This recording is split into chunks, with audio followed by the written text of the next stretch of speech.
पुराने समय में एक राजा युद्ध में हार गया था। उसके सभी सैनिक मारे जा चुके थे। राजा किसी तरह अपनी जान बचाकर जंगल में भाग गया। सैनिक उसका पीछा कर रहे थे और बचने के लिए एक गुफा में छिप गया। सैनिक राजा को जंगल में खोजते खोजते उस गुफा तक पहुंच गए।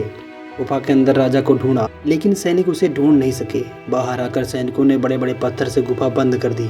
गुफा बहुत गहरी थी। अंदर की ओर राजा छिपा हुआ था। वह काफी थक चुका था। भूख प्यास की वजह से बेहाल हो रहा था। उसके शरीर में ताकत भी नहीं बची थी। शत्रु सैनिक गुफा बंद करके वहां से चले गए तो राजा अंदर बैठा सोच रहा था कि अब तो उसका जीवन खत्म हो गया। वह गुफा से कभी बाहर नहीं निकल पाएगा। राजा निराश हो चुका था। तभी उसे माँ की एक बात याद आई। उसकी माँ कहती थी कि कुछ तो कर, यूं ही मत मर। ये बात याद आते ही राजा में फिर से ऊर्जा आ गई। उसने सोचा कि कोशिश किए बिना हार नहीं मानना चाहिए। राजा गुफा के द्वार से पत्थर को हटाने का काम शुरू कर दिया। कड़ी मेहनत के बाद राजा ने बड़े बड़े पत्थर खिसका दिए। किसी तरह राजा ने बाहर निकलने की थोड़ी सी जगह बना ली थी। राजा गुफा से बाहर निकला और अपने मित्र राजा के पास पहुंच गया। मित्र राजाओं की मदद से उसने शत्रुओं को पराजित कर दिया और अपना राज्य वापस प्राप्त कर लिया।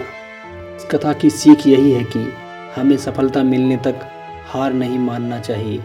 जिस पल हम हार मान लेते हैं उसी समय असफल हो जाते हैं।